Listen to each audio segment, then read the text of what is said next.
പുറപ്പാടിൻ്റെ പുസ്തകത്തിൽ നിന്നുള്ള വായന. 1-ാം അധ്യായം. ഈജിപ്തിലെ അടിമത്തം. യാക്കോബിനോട് കൂടെ കുടുംബസമേതം ഈജിപ്തിൽ വന്നു ചേർന്ന ഇസ്രായേൽ മക്കൾ ഇവരാണ്: Reuben, Simeon, Levi, Judah, Issachar, Zebulun, Benjamin, Dan, Naphtali, Gad, Asher. യാക്കോബിൻ്റെ സന്താനങ്ങൾ ആകെ 70 പേരായിരുന്നു. ജോസഫ് നേരത്തെ തന്നെ ഈജിപ്തിൽ എത്തിയിരുന്നു. ജോസഫും സഹോദരന്മാരും ആ തലമുറ മുഴുവനും മരിച്ചു. എന്നാൽ ഇസ്രായേലിൻ്റെ സന്താന പരമ്പര വർദ്ധിച്ച് വളരെയധികം ശക്തി പ്രാപിക്കുകയും രാജ്യം മുഴുവൻ വ്യാപിക്കുകയും ചെയ്തു. അങ്ങനെയിരിക്കെ ഒരു പുതിയ രാജാവ് ഈജിപ്തിൽ ഭരണാധികാരിയായി. അവന് ജോസഫിനെ പറ്റി അറിവില്ലായിരുന്നു. അവൻ തൻ്റെ ജനത്തോട് പറഞ്ഞു: നോക്കുവിൻ, ഇസ്രായേൽ ജനത്തിൻ്റെ എണ്ണവും ശക്തിയും നമ്മുടേതിനേക്കാൾ അധികമായി വരുന്നു. ഒരു യുദ്ധമുണ്ടായാൽ ഇവർ ശത്രുപക്ഷം ചേർന്ന് നമുക്കെതിരായി പൊരുതുകയും അങ്ങനെ രാജ്യം വിട്ടു പോവുകയും ചെയ്തേക്കാം. അതിനാൽ അവർ സംഖ്യയിൽ വർദ്ധിക്കാതിരിക്കാൻ നമുക്ക് അവരോട് തന്ത്രപൂർവം പെരുമാറാം. അനന്തരം അവരെ കഠിനാധ്വാനം കൊണ്ട് ഞെരുക്കാൻ ക്രൂരന്മാരായ മേൽനോട്ടക്കാരെ നിയമിച്ചു. അങ്ങനെ ഇസ്രായേൽക്കാർ ഫറവോയ്ക്ക് വേണ്ടി പിത്തോം, റംസേസ് എന്നീ സംഭരണ നഗരങ്ങൾ നിർമ്മിച്ചു. എന്നാൽ പീഡിപ്പിക്കും തോറും അവർ വർദ്ധിക്കുകയും വ്യാപിക്കുകയും ചെയ്തുകൊണ്ടിരുന്നു. ഈജിപ്തുകാർ ഇസ്രായേൽ മക്കളെ ഭയപ്പെട്ടു തുടങ്ങി. അവരെ കൊണ്ട് നിർദ്ദയം അടിമവേല ചെയ്യിച്ചു. കുമ്മായവും ഇഷ്ടികയും കൊണ്ടുള്ള പണികളും വയലിലെ വേലകളും കഠിനാധ്വാനവും കൊണ്ട് അവരുടെ ജീവിതം ക്ലേശപൂർണമാക്കി. മർദ്ദനത്തിന് കീഴിൽ അടിമവേല ചെയ്യാൻ ഇസ്രായേലിയർ നിർബന്ധിതരായി. ഈജിപ്ത് രാജാവ് ഷിഫ്ര, പൂവ എന്നു പേരായ 2 ഹെബ്രായ സ്തുതികർമ്മികളോട് പറഞ്ഞു: നിങ്ങൾ ഹെബ്രായ സ്ത്രീകൾക്ക് പ്രസവ ശുശ്രൂഷ നൽകുമ്പോൾ ശ്രദ്ധിക്കുവിൻ. പിറക്കുന്നത് ആൺകുട്ടിയെങ്കിൽ അവനെ വധിക്കണം, പെൺകുട്ടിയെങ്കിൽ ജീവിച്ചു കൊള്ളട്ടെ. എന്നാൽ ആ സൂതികർമ്മിണികൾ ദൈവഭയമുള്ളവരായിരുന്നതിനാൽ രാജാവ് പറഞ്ഞതുപോലെ ചെയ്തില്ല. അവർ ആൺകുട്ടികളെ ജീവിക്കാൻ അനുവദിച്ചു. ആകയാൽ രാജാവ് സൂതികർമ്മിണികളെ വിളിച്ചു ചോദിച്ചു: നിങ്ങൾ എന്തുകൊണ്ട് ഇങ്ങനെ ചെയ്തു? ആൺകുട്ടികളെ കൊല്ലാതെ വിട്ടതെന്തുകൊണ്ട്? സൂതികർമ്മിണികൾ ഫറവോയോട് പറഞ്ഞു: ഹെബ്രായ സ്ത്രീകൾ ഈജിപ്തുകാരികളെ പോലെയല്ല. അവർ പ്രസരിപ്പുള്ളവരാകിയാൽ സൂതികർമ്മിണി ചെന്നെത്തു മുൻപേ പ്രസവിച്ചു കളയും. ദൈവം സൂതികർമ്മിണികളോട് കൃപ കാണിച്ചു. ജനം വർദ്ധിച്ച് പ്രബലരായി തീർന്നു. സൂതികർമ്മിണികൾ ദൈവഭയമുള്ളവരായിരുന്നതുകൊണ്ട് അവിടുന്ന് അവർക്ക് സന്താന പരമ്പരകളെ പ്രദാനം ചെയ്തു. അപ്പോൾ ഫറവോ പ്രജകളോട് കൽപ്പിച്ചു: ഹെബ്രായർക്ക് ജനിക്കുന്ന ആൺകുട്ടികളെയെല്ലാം നൈൽ നദിയിൽ എറിഞ്ഞു കളയുവിൻ, പെൺകുട്ടികൾ ജീവിച്ചു കൊള്ളട്ടെ. 2-ാം അധ്യായം. മോശ ജനിക്കുന്നു. അക്കാലത്ത് ലേവി ഗോത്രത്തിൽപ്പെട്ട ഒരാൾ തന്നെ ഗോത്രത്തിൽപ്പെട്ട ഒരു സ്ത്രീയെ വിവാഹം ചെയ്തു. അവൾ ഗർഭം ധരിച്ച് ഒരു പുത്രനെ പ്രസവിച്ചു. ശിശു കോമളനായിരുന്നതിനാൽ അവൾ അവനെ 3 മാസം രഹസ്യമായി വളർത്തി.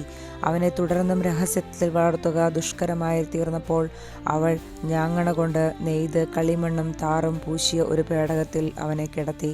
നദീതീരത്തുള്ള ഞാങ്ങണച്ചെടികളുടെ ഇടയിൽ പേടകം കൊണ്ടു ചെന്നു വെച്ചു. അവന് എന്ത് സംഭവിക്കുമെന്ന് ഉറ്റുനോക്കിക്കൊണ്ട് അവൻ്റെ സഹോദരി കുറേ അകലെ കാത്തു നിന്നിരുന്നു. അപ്പോൾ ഫറവോയുടെ പുത്രി വന്ന് കുളിക്കാൻ നദിയിലേക്ക് ഇറങ്ങി. അവളുടെ തോഴിമാർ നദീതീരത്തിലൂടെ നടക്കുകയായിരുന്നു. രാജകുമാരി ഞാങ്ങണച്ചെടികളുടെ ഇടയിൽ ആ പേടകം കണ്ടു. ഒരു ദാസിയെ അയച്ച് അവൾ അതെടുപ്പിച്ചു. തുറന്നു നോക്കിയപ്പോൾ അവൾ ശിശുവിനെ കണ്ടു. അവൻ കരയുകയായിരുന്നു. അവൾക്ക് അവനോട് അനുകമ്പ തോന്നി. ഇത് ഒരു ഹെബ്രായ ശിശുവാണ് എന്ന് അവൾ പറഞ്ഞു.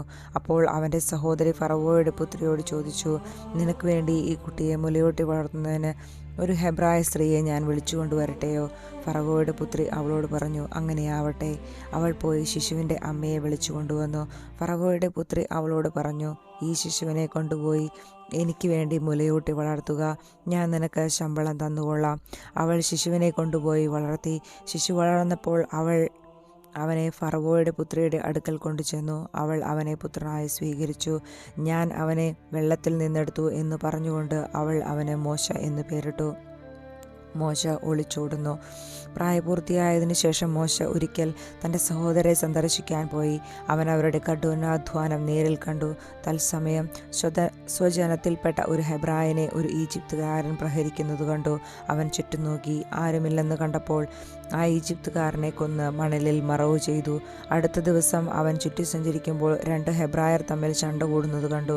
തെറ്റ് ചെയ്തവനോട് അവൻ ചോദിച്ചു, നീ എന്തിനാണ് കൂട്ടുകാരനെ അടിക്കുന്നത്? അപ്പോൾ അവൻ ചോദിച്ചു, ആരാണ് നിന്നെ ഞങ്ങളുടെ മേലധികാരിയും ന്യായാധിപനുമായി നിയമിച്ചത്? ഈജിപ്തുകാരനെ കൊന്നതുപോലെ എന്നെയും കൊല്ലാനാണോ നീ ഉദ്ദേശിക്കുന്നത്?